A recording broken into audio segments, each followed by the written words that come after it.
Hello, everybody, and welcome to the Cut to the Chase Sports Podcast. We bring you unique insight and analysis behind your favorite teams at the collegiate, especially today, and the professional levels. I'm your host, Chase Johnson. I got Matt Ricketts to my right. What's going on with you, Matt? Best day of the week right here, Friday morning.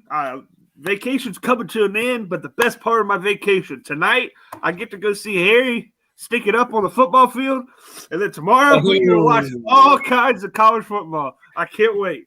Here we come. He's wrong. He's wrong about tonight, but Yep. We'll see about that because I think we'll both be in attendance for it. But yeah, down below we got Brady. What's going on with you? not too much. Just like Matt said, excited for this episode. Always am. It's not nighttime like it usually is, so I'm not as tired, I guess. So I actually might have even more thoughts than usual. Hopefully, who knows? But I'm ready, and let's get this thing going. That's for sure. And we'll talk a lot of football, and you got a football game to play later, so this is a very unique episode to say the least. But the other reason why it's unique is the biggest weekend of college football. And let's not waste too much time hopping right into it. Big noon kickoff, number 10 Penn State, number 5 Michigan. What is the storyline for this game? Looking in, like, just anybody throw a storyline out that you guys want to see happen. I think the game. I don't know necessarily big storyline. I guess you could say is I think Harbaugh is like 2-10 in top 5 or top 10 matchups. And then Franklin is 2-13 in top 10 matchups. So both coaches have really sucked. They've just been really bad in terms of big time matchups. I think if you're talking about a game inside the game, I think it's going to come down to who runs the ball better. Really, just straight up. I think both defenses are really good. Michigan's run game this year has been outstanding with Corum. I mean, he's been, and then Donovan as well. But I mean, Corum, a lot of people have him in their top 5 in the Heisman race right now. He's been just incredible so far.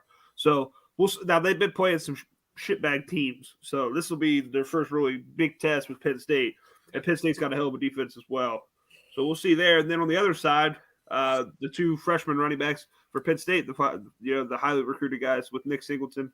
So, I mean, I think it's going to come down to whoever can establish the run better. Because and Penn State's going to have to run the ball because Sean Clifford sucks through the air most of the time.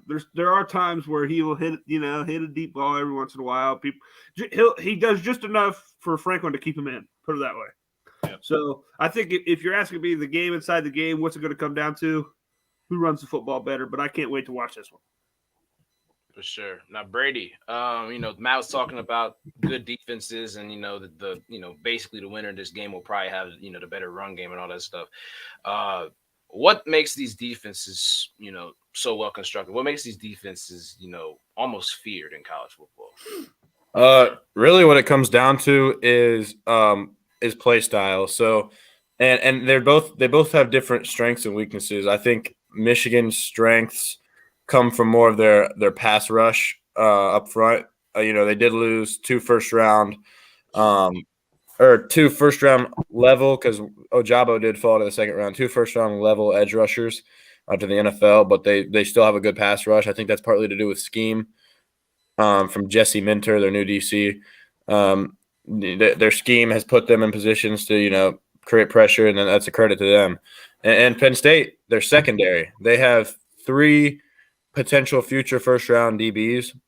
They have a great secondary. Joey Porter Jr. I think he has a great argument for the best corner in the country. I think he's the best, most physically gifted corner in all of college football, in my opinion.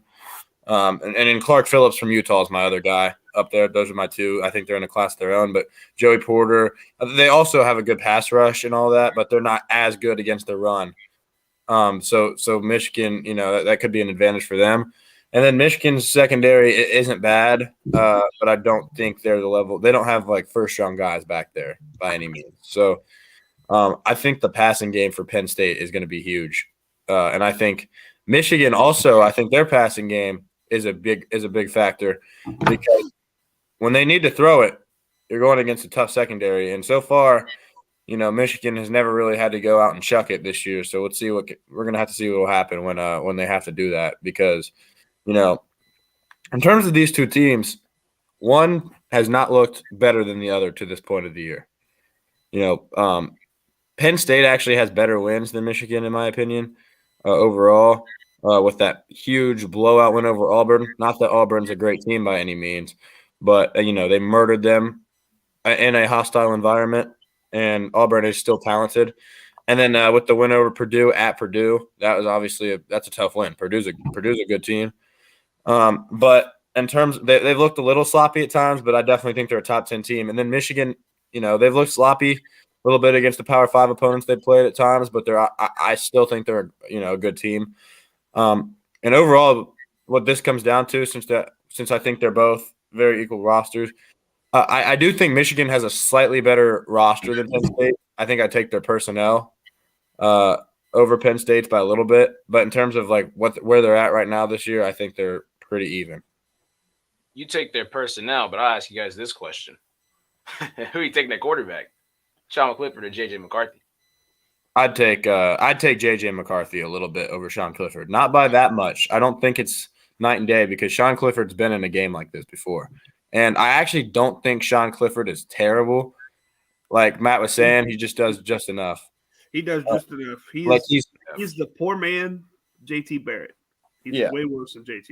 He's not dude. That'd be disrespect. Yeah, that'd be disrespectful to JT to say Sean Clifford's as good as That's him. What I'm saying. He's the poor man's JT. Worse.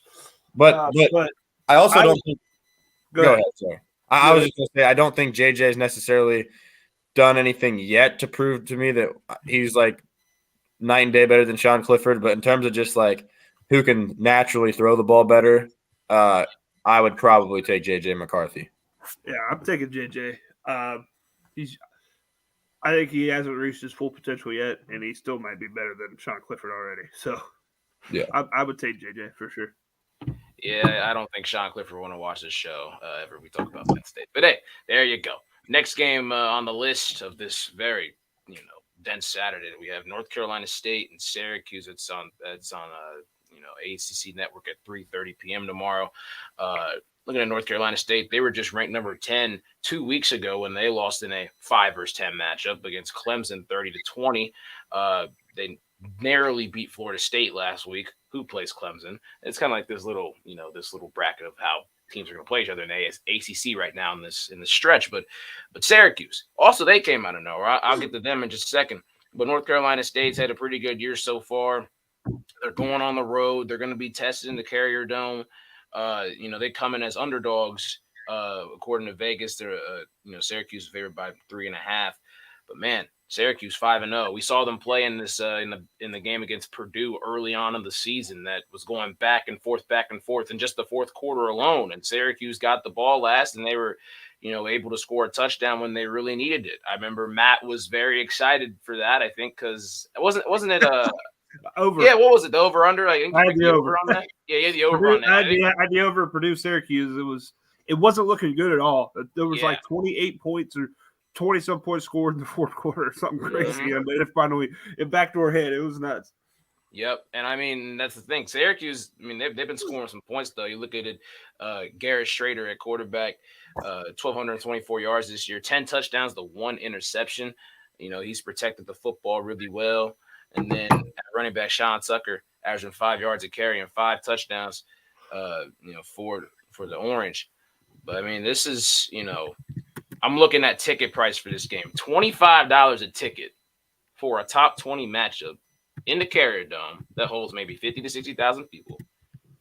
They're probably having some trouble getting people out to this game, though, which is crazy. It's a top 20 matchup. You shouldn't have that much trouble. Right. I know Syracuse is more of a basketball school and all that, but still, this is a big game. Both these teams have actually played pretty well on defense this year. I know, look at the opponents they've played. It's, not that great, but both teams are sub 300 yards per game defenses. Syracuse is actually really good against the run, only giving up 95 yards on the ground. And in North Carolina State, not too far behind, giving about 110. But this should be a pretty good test to see. Both offenses scoring over 30 a game, both giving up less than 16 points a game. So both teams kind of play to the same strengths and weaknesses. So we'll just see who can out-strengthen one team or the other. But that should be a really good game. We'll get to that pick later on. But another 3:30 game. This is a big 12 matchup right here. Oklahoma State and TCU, number 8 versus number 13, 3:30 on ABC. Pass it off to Matt. What are initial thoughts going into this one? A little underrated game here, I would say. I think just because the other two are just such so high profile with obviously the Penn State and then Penn State, Michigan, Alabama, Tennessee. But what I was going to say was about this: two high-powered offenses. I think personally, the winner of this game really sets themselves up for free. Just sets them because they get themselves so much leverage to lose another game and still make the Big 12 championship. So I think that they get the inside track. The winner does to the Big 12 championship here. I think TCU is the best team in the Big 12. I said it last week. I thought that they were. I think Max Duggan has played extremely well for being benched. He wasn't even the starting quarterback coming into this year. The starting quarterback got hurt or whatever. He's played really well. Quentin Johnson's one of the top 10 receivers in the college football. Shout out to Brady King there, who pointed that one out preseason. I did. But Darius Davis is a really athletic guy on the edge as well. He's a very fast, explosive receiver too. And also for Oklahoma State, obviously Spencer Sanders is playing extremely good. So I think this is going to be a shootout down there, a shootout in Fort Worth. But like I said, I think it's kind of just an underrated game just because Alabama, Tennessee is going to be on 3:30. It's going to not get all the views. You know what I'm saying? Unless you're a 2 TV crew, kind of like we are. You know, they're not going to be having a lot of people will have it on the screen. Okay, so I do think it's underrated. But it's crazy though. This is the second time in college football history. Listen, second time in college football history we've had 3 ranked matchups of both teams being undefeated For 5-0 or better. 5-0 or better. Isn't that crazy? It is crazy. Very crazy. This is obviously one of the games. So it's exciting. I think it'll be a shootout. I really do. I'm not going to give away who I'm going to pick yet, but like I said, I think TCU is the best team in the conference. So pass it on, Brady. What do you think about that one? Do you agree with me? I agree. I think TCU has looked like the best team in the conference for so far, and unless maybe if you're talking about Texas Quinn Ewers, but I think that's getting a little blown out. I think they're blowing that out of proportion a little bit too. Like that, if Quinn Ewers was their quarterback, they'd be like the number 1 team. Like I get what they're saying; they might have beat Alabama and then beat Texas Tech, but let's slow our roll here on that. But I'm taking TCU as the best team in the conference as of right now, and. Yeah, I did call Quentin Johnson of being a very good receiver this year, and I basically think he's just a great jump ball receiver, and he can move well for his size and all. So, I like TCU, and then Oklahoma State's not a bad team by any means. Solid offense. Spencer Sanders, 4-year starter leading them at quarterback. Two solid quarterbacks in this game. Yeah, if you could tell Quentin Johnson on especially that last drive against Kansas, I mean, he came up with that big touchdown to go ahead with about 2 minutes to go. But yeah, I mean, this should be a really good game. Going into Saturday, it's a really dense schedule at 3:30 to say the least. I mean, think about it. You got all these teams are inside the top 18. People are gonna be flipping through channels unless you're like a 2 TV crew. We got obviously this game on one side, and then this next one right here, this is the biggest one. All right, this is the most anticipation. The number 3 Alabama Crimson Tide and number 6 Tennessee Volunteers. Tennessee is hoping to snap the 15-game losing streak against Alabama. The 3rd Saturday in October rivalry is back. Indeed, it is. Give us some initial thoughts for this one, though. Obviously a Bryce Young injury going on. Jalen Milroe. He's expected to play in this one, but what are initial thoughts going into this? Because I mean, man, what a heavyweight fight we got here. Never thought I'd say Tennessee and heavyweight in the same sentence. I think it'd be 97 with Manning, but hey, here we are. It's 2022. This might be the biggest regular season SEC matchup probably since the Bama LSU game maybe in 2019. Man, and I just think because because a lot of the time, Georgia and Alabama, those are the two top teams, and they're on opposite sides. And Alabama, for some reason, they just never have to play each other in the regular season. Yeah. But I do think that this is a really outstanding game. I mean, you can't ask for much better than this. You got Tennessee with the second best quarterback in all of college football taking snaps. I think he throws a beautiful deep ball. They got. I don't think Cedric Tillman's playing in this game. I don't think Cedric Tillman's playing in this game, which is a little disappointing. Down south, Saturday Down South reported it yesterday that he's like 70-30 not playing. So yeah, which sucks. But do I still think they have good weapons? They still have Jalen Hyatt. They still have Brew McCoy, solid running back. They have like something small. I forget it. Jabari Small, maybe something like that. Running back. Yeah, I can check on that one. But yeah. But yeah, like Hendon Hooker, I think he's a great quarterback. Their defense, their run defense is pretty good. Their pass defense is not great. But I don't think Alabama's pass offense is all that outstanding this year. I think their receivers have been very average. You don't. It's crazy to look at this game and to think that Tennessee probably has the better receiving core without their best wide receiver in this game. And I really do believe that. I would take Hyatt over any of Bama's receivers. And I would take Brew McCoy, who hasn't even had that great of a career, over most of Bama's receivers. And I just think I don't love the Bama offensive scheme right now in terms of their passing attack. I love their run game. Their run game is outstanding. I think Jahmyr Gibbs is the best running back in all of college football. That's just my opinion. But I just think his one-cut burst and explosiveness is just unmatched. And, if Milroe's back there, they'll struggle to throw the football. They just will. But Bryce Young, I think he's going to play. I think they'll inject him with whatever they need to for him to play. This is a huge game. And I think that if Alabama can get the ball rolling early, that is bad news. But if Tennessee needs to come out strong in this because Alabama so far has looked shaky against some of the good teams they played.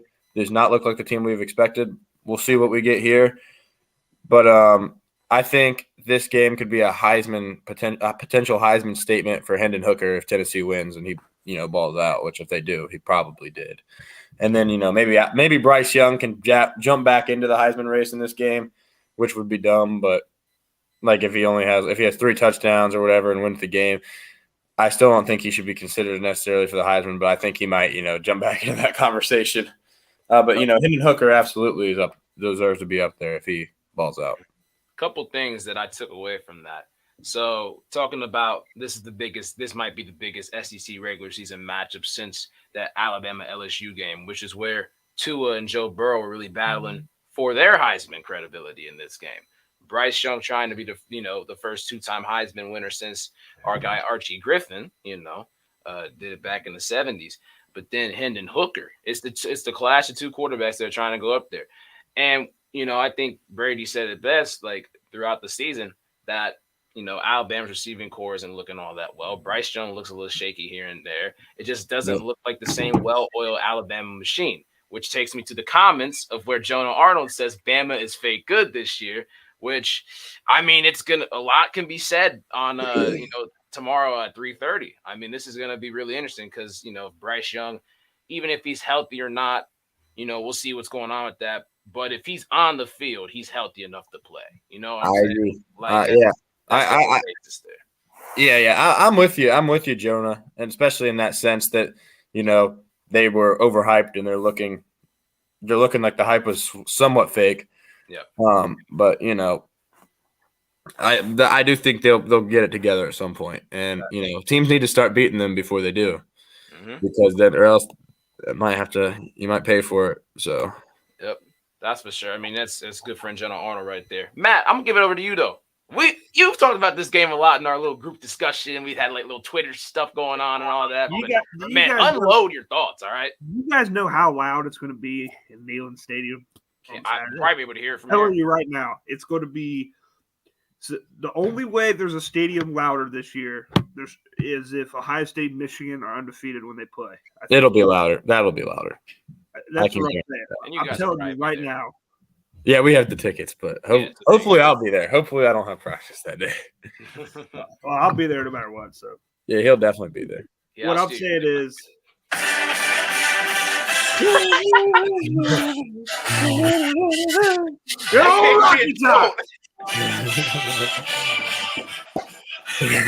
Yeah, we're big Tennessee fans tomorrow. Tell you that. Had to play it real quick. Yeah. This game, to me, I was listening to our friend Zach Smith yesterday. He said something that I thought before I even heard him say it, but the way he put it really, really kind of shaped some things in my mind here. Strength, or usually you hear strength on strength, right? Yep. You know, if you got if somebody's run defense is good and your run offense is really good, you're going against each other, strength on strength. Okay. He said this game is going to be all about weakness on weakness, and whoever's weaker, the team that's weaker is going to lose. His weakness versus weakness. Now, I thought about it coming in, but I didn't put it in those words. Okay, weakness versus weakness. Alabama's receiving core versus Tennessee's DBs. Their weakness on the teams. That's how he put it, and I thought it was great the way he put the words together. I think this game's going to come down to whether Alabama can throw the ball or not, personally. Isn't it funny to hear about good old wide receiver you? Yeah, exactly. I mean, Jermaine Burton, Tayshaun Holden, all the guys they have, they're talented, but like they're average right now. They're just totally average. I mean, I don't think you want Tayshaun Holden as your wide receiver one, which he might be. Exactly. That's what I'm saying. So I just think it comes down to that's what's going to end up happening. That's what it's going to come down to. I don't think it matters if Cedric Tillman isn't playing or not. I really don't. I think their offense has been clicking. Now, that'll take their offense to a whole other level, no doubt. But I don't think it matters significantly because they've been playing well anyways. So I think at 75%, 80% Bryce Young is still better than Milroe. It's better than Milroe, but I don't think it's good enough to win this game, especially because I think Bama's going to have to throw the ball to win. I don't think it's good enough to win. And Milroe's a hell of an athlete, great runner. They are dynamic running the ball. Yep. But the problem is you got to be able to throw the ball against good teams. Like, you just can't just sit up there and run the ball every fucking play. You know what I'm saying? So I think it comes down to weakness versus weakness, and we'll see what happens. But like I said, I just think they can shoot Bryce up with everything they want. That AC shoulder joint, whatever injury he had, it's not – it doesn't just happen over a couple, like two weeks or whatever. It's going to take a little. You know what I mean? It takes a while to get that back to where it's got to be. It does. And I just don't. I don't know if Bama can produce enough through the air to be able to keep up with Tennessee's offense. Yeah, so there you go. I want to add something, right? So you said, obviously weakness versus weakness, which means Alabama's receivers versus Tennessee DBs, which is the words of Zach Smith right there. And so it comes down to those two things. But like said, it comes down to the quarterback. It comes down to the quarterback's able to deliver the ball, make some plays, and receivers are also on the same page as him. It comes down to the DBs are making plays. It's going to come down to the quarterback, though. That's number one thing. It comes down to Alabama's quarterback. It's weakness versus weakness, but the trigger is Alabama quarterback. I agree. I understand. He's the trigger. I'm not going to say he's a weakness. I'm going to say he's the trigger of what's going to happen. That's what I'm saying. I just don't know if Bryce the biggest player in the game enough to do it. Yep. And we know Milroe can't throw the ball very well down the field. So Bryce Young is they better get him some of the best numbing medication in the history of the world. Give him all kinds of morphine shots or something. I don't know what the hell they're going to give him, but I don't think he's going to be able to play. If he plays, I don't think it's going to be 100% Bryce Young at all. All right. And I'll say this before we move on to the next game. Tell me who said this on social media. If it's an AC joint separation, locker room, shoot it up, put it on a harness, and shotgun snaps only the rest of the game. You got this, young buck. I don't know. Who did say that? Brady, I feel like you remember who said this. AJ McCarron? No, Drew Brees. Oh. Yeah, this was for the for the Texas Alabama game, but now it's kind of ironic that Alabama's going to have to deal with kind of the same thing. Not necessarily shooting it back up and all that Wow. stuff, but maybe a lot more intense stuff. But yeah, that was Drew Brees who said that. I still remember there was some stuff going around with that. But yeah, 3:30 slate's dense, but here our 7:30 game. This is the only unranked team we're going to be talking about today on the program. Clemson, number 4, versus Florida State. My friend Jake Curious, who's also a very good friend of the podcast, helped us out, is going to be at this game down in Tallahassee. Interesting. Tomorrow, 7:30 ABC. Brady, take it away. So I actually think this is an intriguing game because Florida State I don't think is a terrible team whatsoever. I think their quarterback Jordan Travis is solid. I think their rushing attack is decent. I think their whole group there is okay. And then I think they have pretty good receivers with Johnny Wilson. He's like 6'7" on the outside. And then you got Micah Pittman, which is Michael Pittman Jr.'s younger brother, transferred from Oregon. He's very solid. And then it all just comes down to, can DJ keep up the very solid year he's had up to this point? Because now I'm back to seeing mock drafts with him projected as a first-round pick, which I think is a little overreaction to his – Who now? Who? DJ Uiagalelei. Oh, Jesus. Yeah, I'm back to see him. Don't get Matt riled up. I could name like 6 quarterbacks that I would rather have than him. No, I still could. Now. Name them all right now. Yeah, go ahead. I would agree. I'm just saying, name them all right now. Who? DJ, Bryce, Hendon, Will Levis. Okay, 4. Caleb Williams. That's 4, right? Caleb Williams, 5. Yep. 6. I would rather have Jackson Dart. Okay. That's 6. Martin, and who's yours, Brady? I would rather have Dorian Thompson Robinson. I'd rather have him. I would rather have everyone he just named, other than maybe Jackson Dart. I would say that one's close. Well, there's 6. There's 6 and more than 6 right there. Okay. Yeah, exactly. There's more. That's the point. That's the point. Yep. I'd probably also rather have some other guys that I'm not even thinking of right now. Absolutely. I might rather have Stetson Bennett, honestly. Maybe. Sure. Yeah. I'd rather have Sam Hartman. Shit. I'd probably rather have Sam Hartman. But yeah, like DJ. Oh, absolutely. First round. Drake May. Drake May. Oh, 100% Drake May. God, that's what I'm saying. Keep going, we might go for like another 5-10 minutes. DJ's a borderline top 15 QB. I might rather have JJ McCarthy. Okay, Brady. Let's seriously. If talking about the potential wise, like shoot, like. Well, I'm just saying in general, like right now, you'd rather have him right now. KJ Jefferson. Yeah, KJ right now. Okay. I'm talking about like over DJ. Yeah. Yeah. Like I'm not saying like JJ is some superstar. I'm not. Yeah, don't take this, guys, as me trying to give JJ McCarthy like too much credit. Yeah, because that's very rare. We you know what I'm saying? Yeah, I'm not gonna try to give JJ McCarthy too much credit that Michigan fans already try to give him. They think Michigan fans are gonna run to the comments here soon, but hey, yep. Yeah, come on in the comments. I don't care. We got you. All right. I'd take DJ's a fringe top 15 quarterback in college football, which is better than he was last year. Last year he was a fringe top 100 quarterback in college football. So like, can he keep up the success he's been having so far this year against Florida State? That's the key. If he does, I think Clemson wins it. If he does not, I think Florida State wins it. It's that simple. I think if he has any type of good game, they win. Yep. I mean, we'll see if the keys DJ. If DJ has a good game, they win. Okay. The line is actually is very low. 3.5. Yep. 3.5 over under 51.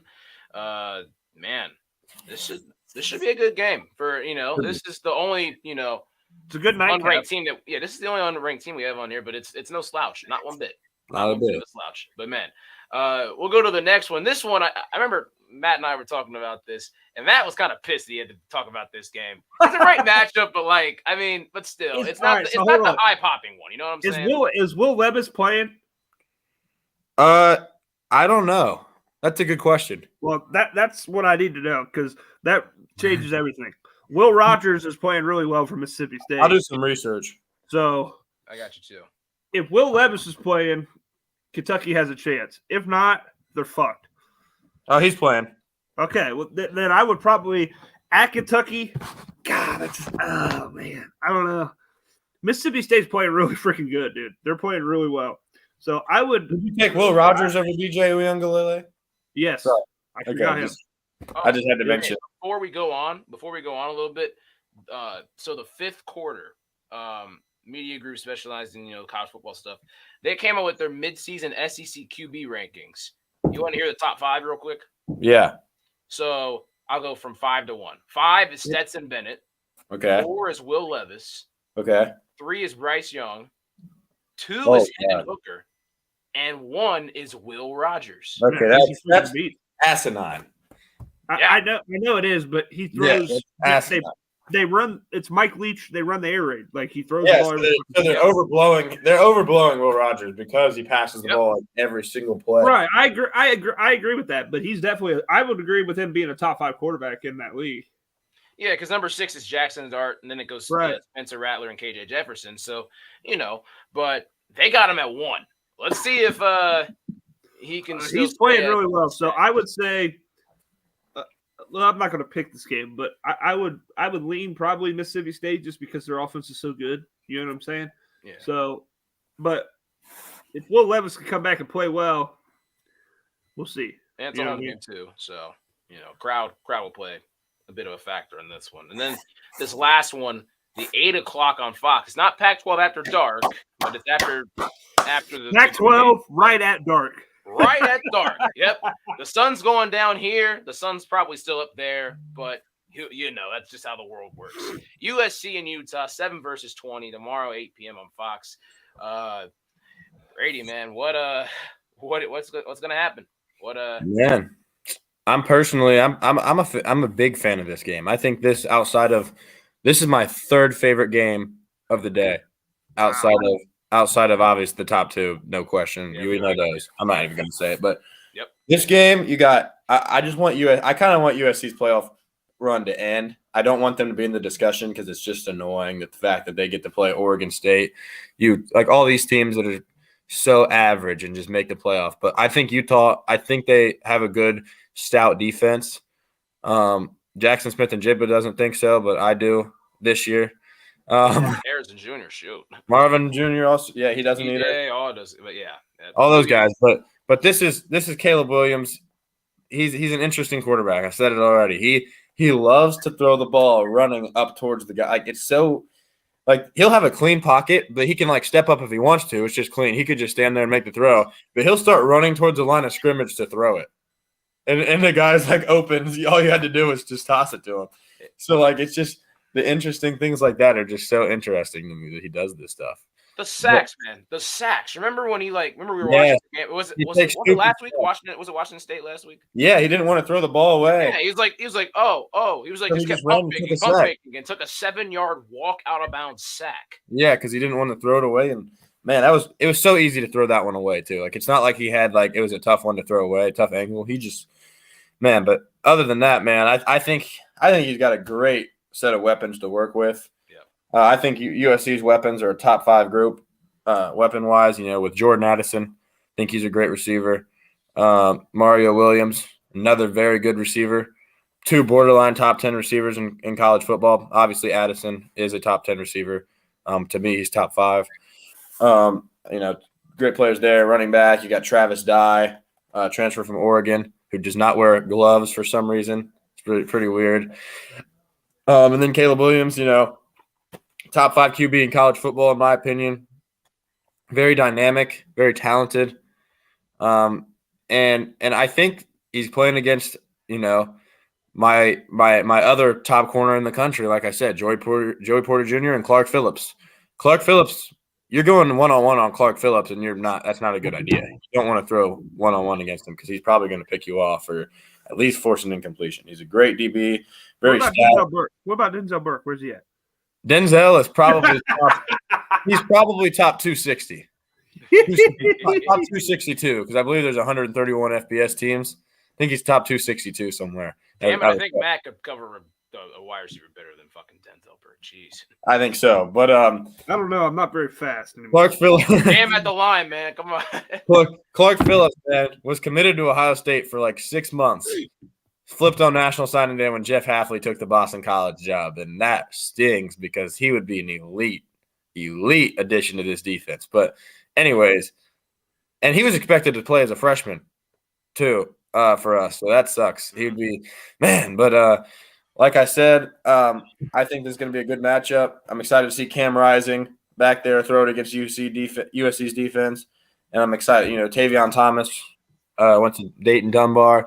We're to see him pound the rock, and we'll see what goes on with this game. But I do think this is an interesting test for the USC Trojans. This is at Utah, correct? Yep, at Utah. Yeah, there you go. Adds even more fuel. This weekend's going to be so fun. I mean, For truly, sure. we've got fans, man, that are off. We got That's Penn lucky. State, Michigan at start, and then we got 2 3:30 games we got on the TVs, and then we got 2 night games with Clemson, and then this game. I mean, it's just going to be incredible. Mm-hmm. Yep, I'm going to drink so many beers, and I'm going to need to see this in person. But yes, I mean, we're all Ohio State fans. We're all, obviously the bye week comes. It's like, Yep. man, like, it sucks not seeing your team play, but then also, like, in a way, it's like, some stress goes out, but it's like all excitement watching the team play. You kind of realize that. Yeah, it's still there's still part of me that I just wish we were playing. But exactly. Also, I tell myself it's better we're not playing this week than what another a weekend though. What a weekend. Yeah, like think about it. Like if we would be playing Rutgers at 3:30. Yeah, that would suck. Like, I mean, I'd want to. We would Don't be get me like, wrong. Yeah, I'd still be excited for it. we'd be like excited to watch, but like at the same time, be like, "Fuck, we're missing the biggest game of the year." Because you would wish that game was honestly on a small TV. You know what I'm saying? Like that would be almost damn. We could not have had a better bye week. Could not have. No, this is a great bye. Worked out perfectly, and I hope the rest of the season for Ohio State works out perfectly. But man, we're gonna pick out this perfect college football weekend right now. We're gonna roll right through some picks. Number 10, Penn State. Number 5, Michigan. I started off. I have, obviously, I'm a sucker for having, ranked undefeated matchups later in the season. So I'm gonna say Michigan wins it. I'm gonna go with Michigan winning 23-17 over Penn State. I think Penn State's going to cover, but Michigan will win by 6. Yep. That's I like that pick. Do I agree with it? So, Michigan, Penn State. So, JJ McCarthy versus Sean Clifford. Noon. You're really hyping it up right now. I'm so excited for the quarterbacks. This is going to be a good environment. Tough for Penn State, and they won't be able to do it. Michigan wins this game, 31-27, in a close matchup. That Penn State cannot pull it off. All right, 2 Michigan. And yes, Michigan. It will. I don't want an undefeated matchup because I want Michigan to lose every game, but I do also want undefeated matchup. So it's a win-win situation. Man, I'll tell you, when we get to that time, it's time for war. Matt, over to you. What's your thoughts? I hope Penn State wins because I would love to go to Happy Valley because that's where we're going to go to Happy Valley if they win. Yep. But yeah, I don't see it happening. Okay, I think it could. This is going to be a great football game. It really is. Great Big Ten matchup. 24-20, Wolverines win. There you go. So 3-0 Michigan there, clean sweep right there. Next game, NC State and Syracuse, 15 versus 18. Brady, what's your pick in this one? So I'm not going to act like I'll be watching this game. Yeah, exactly. But I do want to pick it because I'm interested in this game. I'm picking Syracuse. Okay. 24-17. Sean Tucker has a nice day, and he's going to recap it on Twitter that he's pleased with his performance. He does that. He does that every week. The running back, he goes, "Today I am not pleased with my performance. I'm also not pleased with the play calling." He's like completely honest about his amount of touches. Brutally honest at Syracuse University. You gotta love it. Yes. Matt, what about you? What's the pick for this one?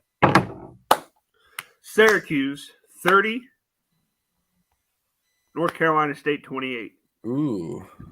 Okay. All right. I don't know. I don't really give 12 shits about that game. But Okay, 12 shits this week. All right, cool. I'm gonna agree with you. Clean sweep again. I got Syracuse. It'd be a solid game on a normal Saturday. It really would. It really would be. But like it's just like there's 7 games better. It's at 3:30. You know, it's dense time slot and everything. But yeah, I'm gonna go with Syracuse in this one. I'm gonna take Syracuse winning 27-23 over NC State. Should be pretty good. The next one, Oklahoma State TCU. This is a 3:30 matchup. Matt talked about this game earlier. Matt, who you got winning? The Horned Frog. 45-35. Barn burner. It's a shootout. Take the Horned Frogs. That over-under's jumping at me right now. 68.5 in this. I think I might be laying a wager on it. I'm not sure.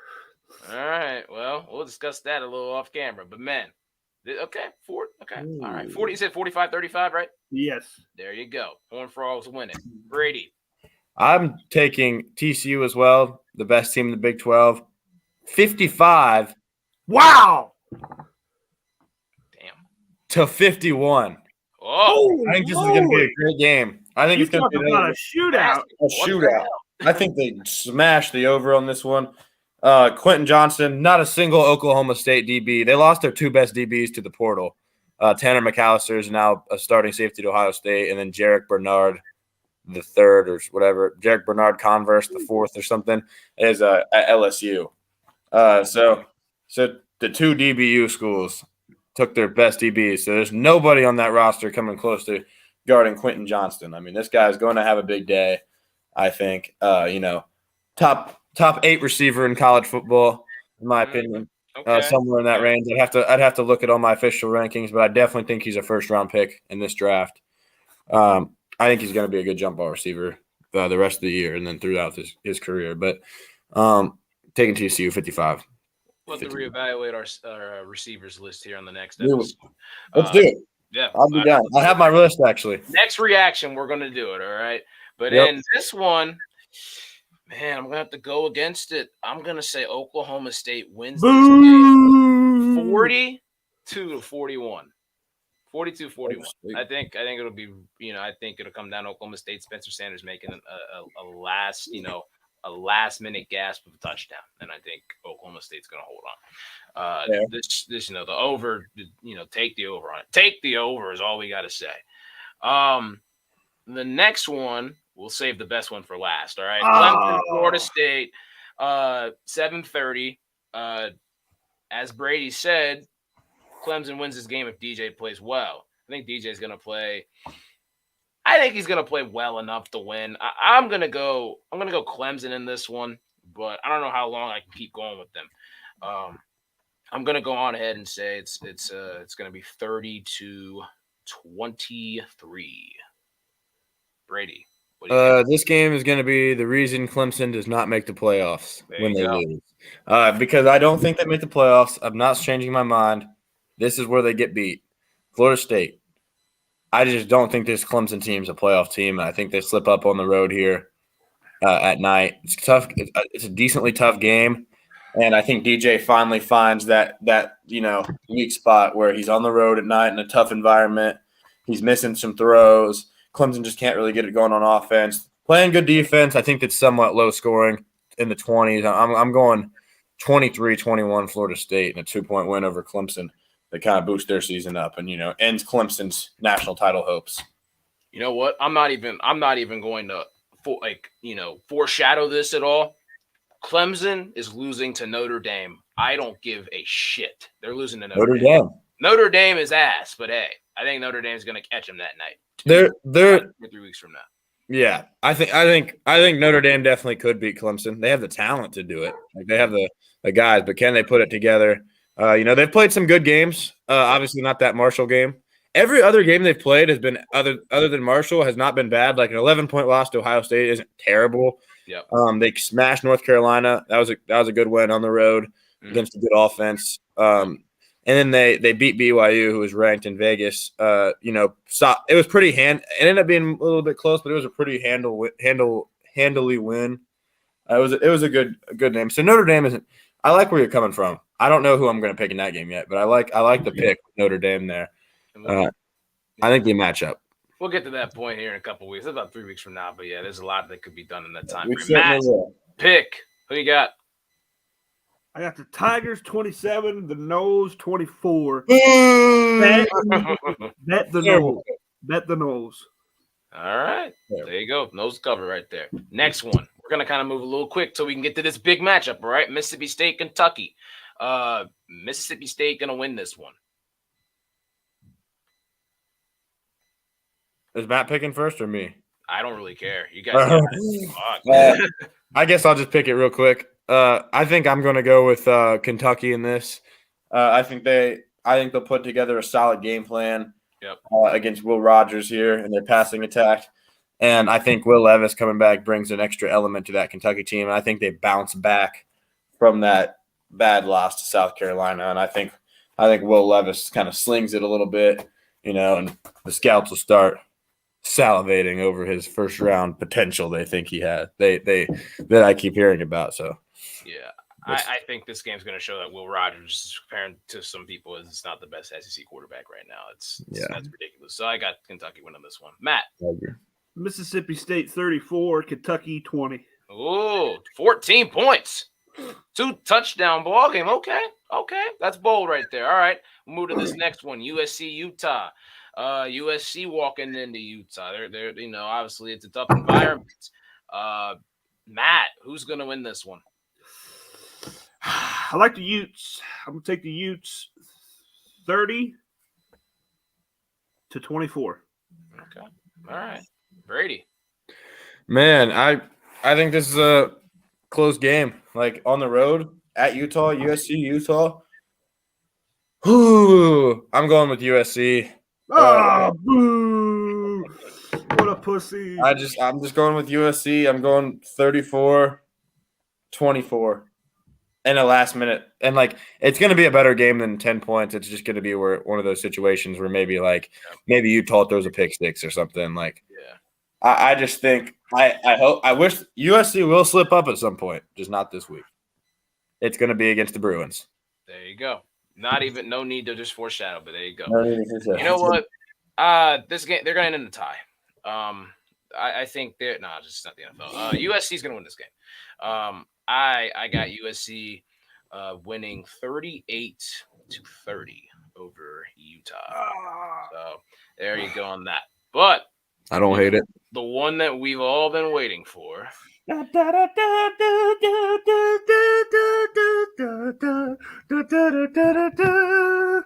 we go, baby. All right. How many of these can I drink? How many of these can I drink during this game right here? Well, that game in particular, I'm going to say that I think you're going to crack 10. I think you're going to go crazy with this. I think I might. All right. But hey, we got to I don't think you're going to drink a single one.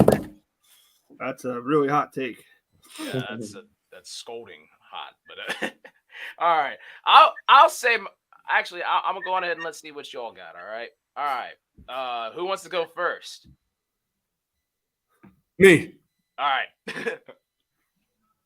Am I going? Or is Matt? Yeah. No. Okay. So I like this game a lot. Obviously, it's my favorite game so far to this point of the regular season. It's not Ohio State game.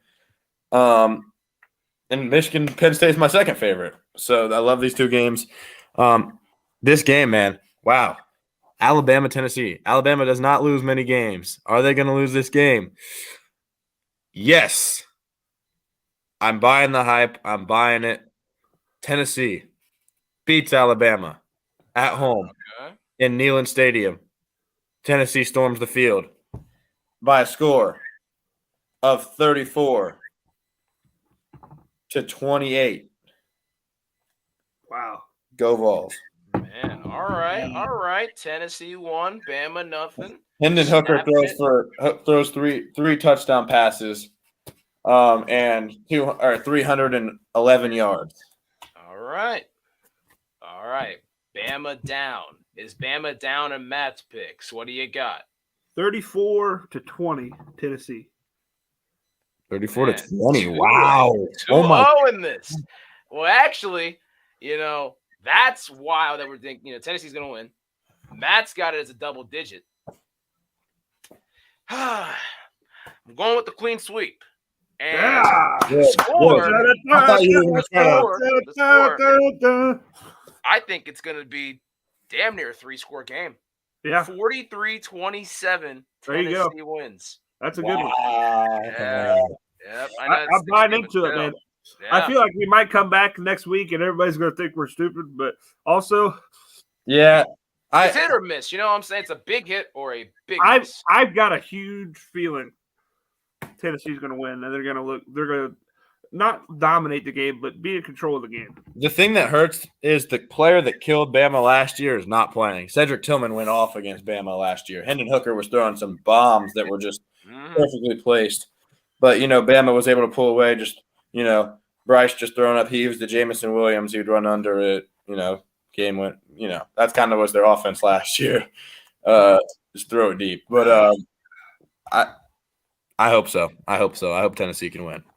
Exhilarated for tomorrow. And I hope Penn State can win. And I hope Utah can win. And I hope Florida State can win. I have so much hope. Going down the list. And I hope Vanderbilt beats Georgia. Yeah, we can't put all our eggs in one basket, but yeah. This is going to be a hell of a college football weekend. Cannot wait. Getting football weekend started off. Can one of Michigan, Alabama, Clemson, or USC at least lose? Just one of them. It would be nice to see, one of the at least one of them. I want two of them. I want Alabama and Clemson to lose. I don't care about anything. Those you don't care about Michigan? That'd be hilarious, though. Dude, we're going to beat the shit out of them. I don't care. I know, but it's going to be funny. But wouldn't it be funnier if they lose to Penn State too? I'm rooting for Penn State. They can still get in the playoff if we just beat them. At this point, if Michigan was playing Indiana, I'd be rooting for Michigan. But we're playing Penn State. No. I would be not rooting for them, but I would prefer Michigan to win because I want them to be good when we play them. When we're playing Penn State, they're both going to be really good regardless. So I don't care who wins. I hope if Penn State wins, that game would be huge in Happy Valley for us. Yeah, Penn State's automatically a top 4 team probably if they win, or top 5 because Tennessee. It just depends what happens with the Tennessee Alabama. Yeah, we just got so much coming. Here we come, man. We're on. We're on. Cannot wait for it. Love doing this Friday episode. For that being said, Chase Johnson, that's Matt Ricketts, that's Brady King. We'll see you guys next week so we can break down our thoughts over this crazy weekend. We'll see you guys.